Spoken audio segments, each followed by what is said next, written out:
आरा शहर के शुभ नारायण नगर मझौवा स्थित शांति स्मृति संभावना आवासीय उच्च विद्यालय में गुरुवार को सुभाष चंद्र बोस जयंती एवं पुरस्कार सह सम्मान समारोह का आयोजन किया गया, जहां कार्यक्रम की शुरुआत सर्वप्रथम नेताजी सुभाष चंद्र बोस के तैल्य चित्र पर माल्यार्पण मुख्य अतिथि लेफ्टिनेंट कर्नल राणा प्रताप सिंह, निदेशक डॉक्टर कुमार द्विजेंद्र और प्राचार्य डॉक्टर अर्चना सिंह के द्वारा संयुक्त रूप से किया गया, जबकि कार्यक्रम का संचालन कला शिक्षक संजीव सिन्हा ने किया। छात्र छात्राओं के द्वारा देशभक्ति समूह गीत प्रस्तुत किया गया। इस दौरान मुख्य अतिथि लेफ्टिनेंट कर्नल राणा प्रताप सिंह ने कहा कि नेताजी के जीवनी से सभी को सीख लेनी चाहिए। उनके जैसा सिविलियन फौजी आज तक पैदा नहीं हुआ। उन्होंने बच्चों से कहा कि आप संस्कारवान एवं अनुशासन प्रिय बने, आप अपना सोच बड़ा रखें, निश्चित रूप से आप आगे बढ़ेंगे। कि हम लोग आज सुभाष चंद्र बोस का जयंती मना रहे हैं। उनका जन्म 1897 ईस्वी में हुआ था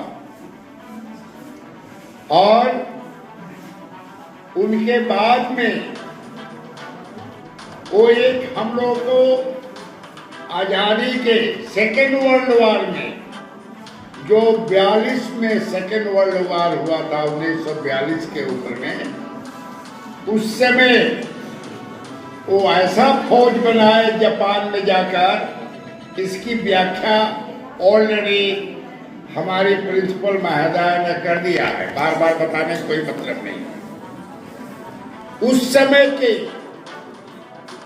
जो उन्होंने फौज बनाया, यदि आज फौज होता, उस समय तो इंडियन आर्मी थी नहीं, क्योंकि हम लोग तो आजाद हुए हैं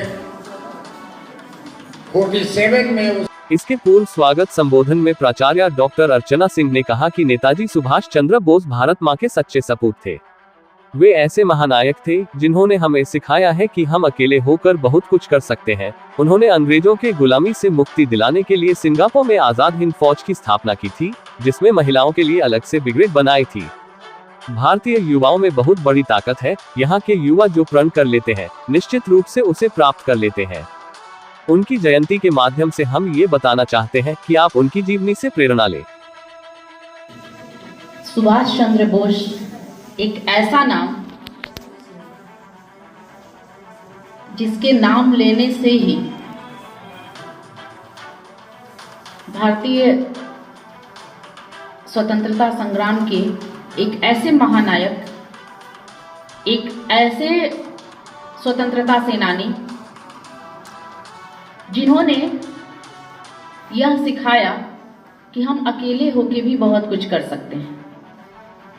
परिस्थितियां विपरीत थीं, अंग्रेजों का शासन था, लेकिन भारत को आज़ादी दिलाने के लिए उन्होंने एक अलग ब्रिगेड की स्थापना की, जिसे हम आज़ाद हिंद फौज के नाम से जानते हैं। और आपको पता होगा कि वह भारत में स्थापना नहीं हुई थी। कहाँ हुई थी? कहाँ हुई थी? जापान में। उस समय में ऐसा नहीं था कि यहाँ से सुभाष चंद्र बोस सीधे फ्लाइट पर बैठे और वहां चले गए और स्थापना कर लिए, क्योंकि अंग्रेजों से छुपना था। उन्हें पता था कि इस तरह के क्रांतिकारी अगर आजाद रहे तो फिर भारत में हम लोगों का टिकना मुमकिन नहीं है। तो पैनी नजर थी और इन्हें अरेस्ट करने के लिए ब्रिटिश हुकूमत लगी हुई थी। फिर भी अगर देखा जाए तो वहां जाकर के सिर्फ आजाद हिंद फौज की ही स्थापना उन्होंने नहीं की, उन्होंने अलग से महिलाओं की ब्रिगेड भी बनाई। आपको पता होना चाहिए कि उन्होंने अलग से महिलाओं की ब्रिगेड बनाई और बहुत सारी महिलाएं उनके ब्रिगेड में थी। डॉक्टर भी थी, सैनिक के रूप में भी थी। लेकिन अगर मौसम शायद विपरीत ना होता, बारिश ना हो रही होती, तो आजाद हिंद फौज जो उधर से चली थी इंडिया की तरफ घुसने के लिए, तो शायद हम भारतीय स्वतंत्रता के इतिहास का जो दिवस होता है स्वतंत्रता का, वो कुछ और होता। परिस्थितियां इतनी विपरीत हो गई कि बारिश होते जा रही थी और कोई सुविधा न होने के कारण इतना दलदल हो गया और द्वितीय विश्व युद्ध छिड़ चुका था। और इतना गोलाबारी हो रही थी। गोलाबारी तो दूसरी चीज है, चलिए उसको तो हमारे सैनिक झेल ही रहे थे आजाद सुभाष चंद्र बोस जी के दिशा निर्देश पे, लेकिन जो बारिश थी वो बहुत बाधा पैदा की। लेकिन फिर भी एक व्यक्ति हिंदुस्तान से जाता है और पूरी एक फौज की स्थापना कर देता है। भारतीय युवाओं में इतनी ताकत होती है।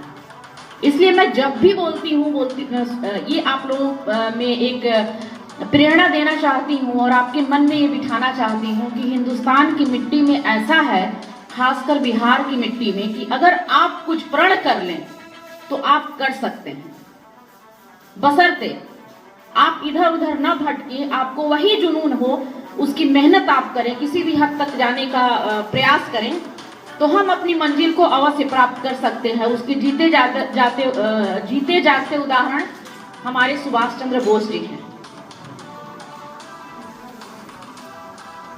आज हम सभी उनकी जयंती मना रहे हैं और मैं युवाओं से ये कहना चाहूंगी, क्योंकि जो आपकी अवस्था भी किशोरवय हो चुकी है, अब इसके बाद आप युवा अवस्था में प्रवेश ही करेंगे, तो कहना चाहूंगी मैं कि आप, अगर हम किसी भी इतिहासकार की, किसी भी क्रांतिकारी की, किसी भी विशिष्ट पर्सन की जयंतियां मनाते हैं तो क्यों मनाते हैं?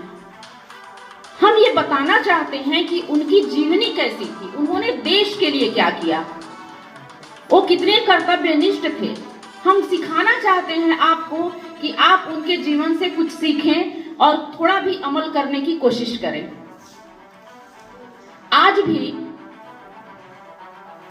सुभाष चंद्र बोस जी का मृत्यु कब हुआ है यह पूर्णतः किसी को नहीं पता है। एक अंदाजतन लोग कहते हैं कि हाँ, सुभाष चंद्र बोस जी की मृत्यु इस दिन हुई थी। ये ऐसे व्यक्तित्व थे कि उस समय के राजनीतिक परिवेश के जो सिरमौर थे, उन्हें डर था कि सुभाष चंद्र बोस जी के रहने से शायद हमारी जो एक कहते हैं ना, हमारा जो पद है वो शायद मुझे ना मिल पाए। बहुत सारी चीजें हैं, आप उनकी जीवनी को पढ़ें, मैं कहूंगी अवश्य पढ़ें, आपको बहुत सारी प्रेरणा मिलेगी और जीवन जीने का आपको सलीका मिलेगा। रजत जयंती वर्ष के उपलक्ष्य में आयोजित 45 दिवसीय विभिन्न विधाओं के कार्यशाला में शामिल छात्र छात्राओं को प्रमाण पत्र और मेडल वितरण निदेशक एवं प्राचार्य द्वारा संयुक्त रूप से दिया गया। इसके पूर्व रजत जयंती वर्ष के उपलक्ष्य में आयोजित कार्यशाला में भाग लेने वाले आमंत्रित प्रशिक्षकों को निदेशक एवं प्राचार्य द्वारा प्रमाण पत्र, मोमेंटो एवं स्मारिका देकर सम्मानित किया गया।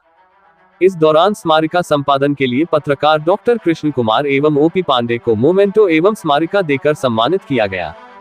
इसके अलावे संजीव सिन्हा कला शिक्षक, विष्णु शंकर कला शिक्षक, सुरेश पांडे चित्रकार, कमलेश कुंदन चित्रकार, अतुल पांडे चित्रकार, ओम प्रकाश कश्यप रंगकर्मी, ओपी पांडे रंगकर्मी, Amar Kumar musician, Chintu Kumar choreographer, assistant professor Ravi Shankar Singh कवि, सुग्रीव कुमार प्रशिक्षक, अंकित कुमार प्रशिक्षक एवं सुश्री अदिति राज रंगकर्मी को सम्मानित किया गया।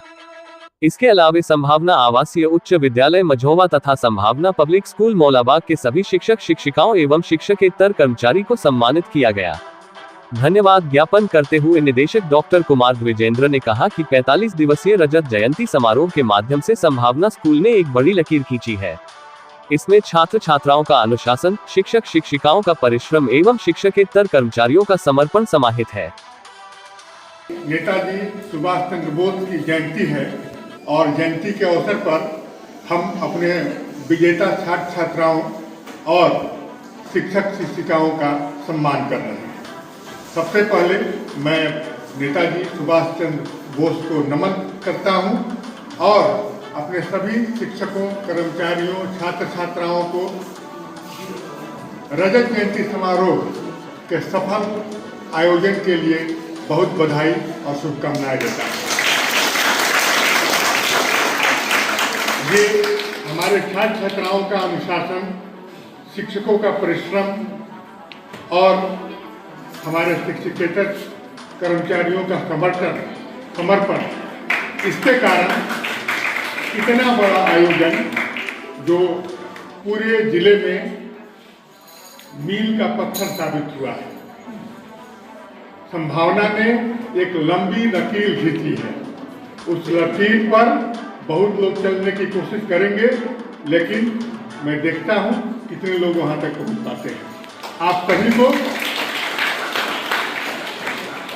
बहुत बहुत बधाई और यहाँ प्रमाण पत्र प्राप्त करने के लिए, सम्मान प्राप्त करने के लिए बहुत शुभकामनाएं। बहुत बहुत धन्यवाद।